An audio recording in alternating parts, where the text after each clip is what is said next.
আসসালামু আলাইকুম। এটিএন বাংলা সংবাদে সবাইকে স্বাগত জানাচ্ছি আমি চিন্তিয়া হক। যে কোনো পরিস্থিতি বা যত চ্যালেঞ্জই থাকুক না কেন সুস্থ প্রজন্ম গড়ে তুলতে হবে বলে জানিয়েছেন প্রধান উপদেষ্টা ডক্টর মোহাম্মদ ইউনূস।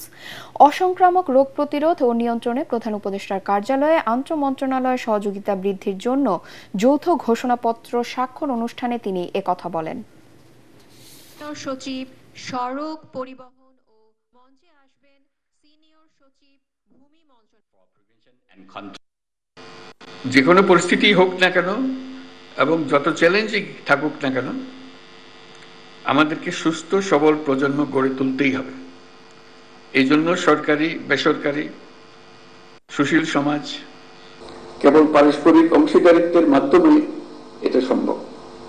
পৃথিবীর প্রায় সব দেশেই অসংক্রামক রোগ দিন দিন বিস্তৃত হচ্ছে।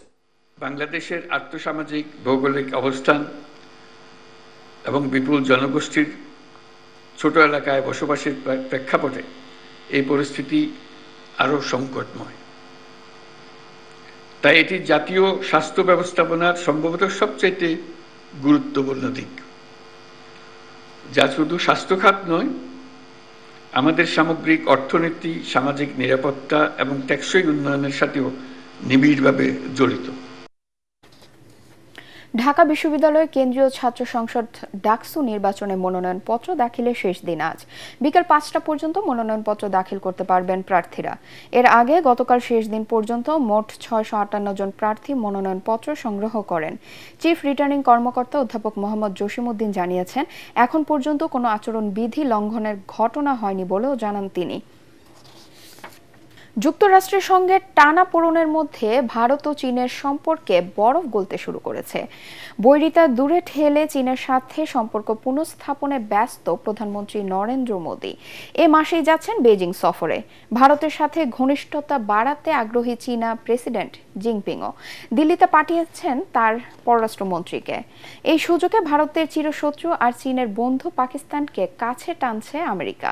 ট্রাম্প প্রশাসনের এই দ্বৈত নীতিতে সম্পর্কের নতুন মেরুকরণ হচ্ছে এশিয়ার পরাশক্তিগুলোর মধ্যে। বিস্তারিত শরীফুল ইসলামের প্রতিবেদনে। ২০২০ সালে লাদাখ সীমান্তে ভারত ও চীন সেনাদের মধ্যে সংঘর্ষের পর সম্পর্কের অবনতি ঘটে এশিয়ার পরাশক্তি এই দুদেশের। তিব্বতের মালিকানা, কাশ্মীর নিয়ে বিরোধ, পাকিস্তানের সাথে ভারতের যুদ্ধসহ নানা ইস্যুতে এই সম্পর্ক গড়ায় বাণিজ্য সংঘাতে। যদিও গত বছর অক্টোবরে রাশিয়ায় ব্রিক্স সম্মেলনের ফাঁকে জিনপিংয়ের সঙ্গে মোদির বৈঠকে কিছুটা উষ্ণতা ফেরে তাদের সম্পর্কে। তবে মার্কিন শুল্ক ইস্যুতে এবার চীনের সাথে সেই সম্পর্ক ঝালাই করে নেওয়ার সুযোগ এসেছে ভারতের সামনে। যুক্তরাষ্ট্রের আরোপিত শুল্ক ও কূটনৈতিক চাপ সামলানোর কৌশল হিসেবে চীনের সাথে বৈরিতা ভুলে সম্পর্ক জোড়া লাগাতে চান মোদি। চীনও লুফে নিতে চায় সুযোগটা।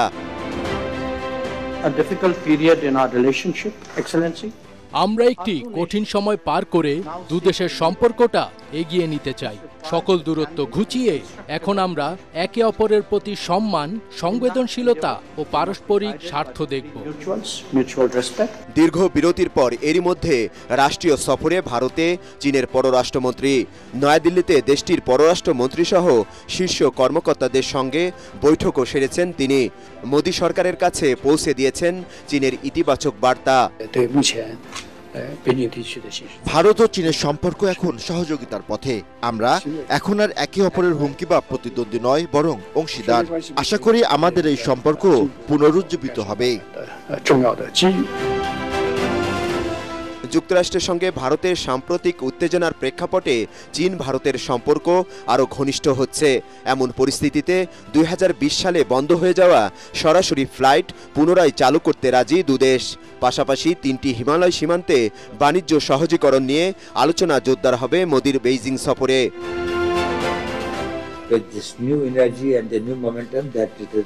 সব বিরোধ মিটিয়ে ফেলতে আলোচনা চালিয়ে যাচ্ছে। আমাদের প্রধানমন্ত্রী মোদি চলতি মাসে চীন সফরে যাবেন, সেখানে আরও কথা হবে। চীনের তিয়ানজিন শহরে ৩১ আগস্ট শুরু হতে যাওয়া সাংহাই সহযোগিতা সংস্থা এসসিও সম্মেলনে অংশ নেওয়ার পাশাপাশি দ্বিপক্ষীয় নানা ইস্যুতে বৈঠক করবেন এশিয়ার অর্থনৈতিক ক্ষমতাধর দেশ দুটির দুই শীর্ষ নেতা।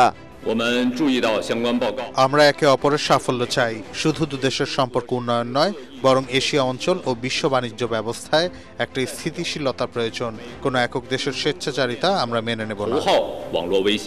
এ অবস্থায় চীনের বন্ধু আর ভারতের চিরশত্রু পাকিস্তানকে কাছে টানছে আমেরিকা। মোদী সরকারের ওপর ট্রাম্প প্রশাসনের বিরাগভাজন, একই সাথে ইসলামাবাদের সঙ্গে ঘনিষ্ঠতা এশিয়া অঞ্চলে জন্ম দিয়েছে নতুন ভূরাজনৈতিক বাস্তবতার। যুক্তরাষ্ট্রের এই দ্বিমুখী কৌশল শুধু দক্ষিণ এশিয়ায় নয়, বরং চীন, মধ্যপ্রাচ্য ও বিশ্ব বাণিজ্য ব্যবস্থায় দীর্ঘমেয়াদী প্রভাব ফেলবে বলে মনে করছেন বিশ্লেষকরা। শরীফুল ইসলাম, এটিএন বাংলা।